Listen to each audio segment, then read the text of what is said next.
Hi, this is Tina speaking. Yes, Tina, I'm Jeannie from the Fraud Protection Agency. I'm calling today because unfortunately someone has attempted to steal your identity. What? Are you kidding? Oh, I wish I were. We did catch this in time, however, but I do suggest you take advantage of our free Total Protection Plan, which safeguards your credit rating from theft and fraud. Free? I love free. You can sign me up. Just terrific. I prefer this plan myself. Tina, I'm going to have to verify some information with you. I'm going to need your full name, date of birth, and social security number, please. But this was a trap. How an identity thief stole my information. 5 days later, I was filling up gas at the gas station that I'd always go to until my card wouldn't work. I was very confused and I didn't know why or how my credit card wouldn't be working. I brought the gas clerk my card because something had to have been wrong with the gas pump. I was alarmed when he told me my card kept being declined. I simply told him that this was impossible, and he offended me by saying I probably don't pay my bills and that I don't deserve this credit card. I told him how absurd that was, and there had to be a problem with his cash register. That must have really offended him because he decided to cut my card right in front of my face. I was so sad. Nothing like this had ever happened to me before. I took a trip to my bank to find out what was going on. There, I met with my personal banker, Marta, to discuss this incident. I told her what had happened at the gas station and told me she'd look up my account to see what was going on. And then she told me all my accounts were overdrawn and I've exceeded all of my credit. I told her how absurd that was because I've only used my card to buy gas and coffee. She told me I'd most likely become a victim of an identity thief, which is someone who steals your personal information for their financial gain. But how could this have happened? I said.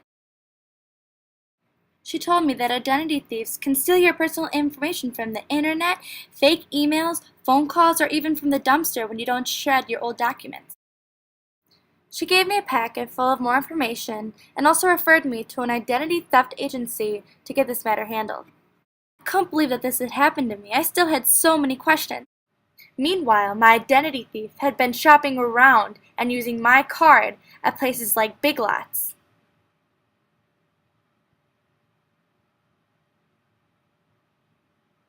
And of course, using my money to check it out. The next day, I proceeded to the federal agency as my banker had suggested. There, an agent told me that I had been in more trouble other than debt.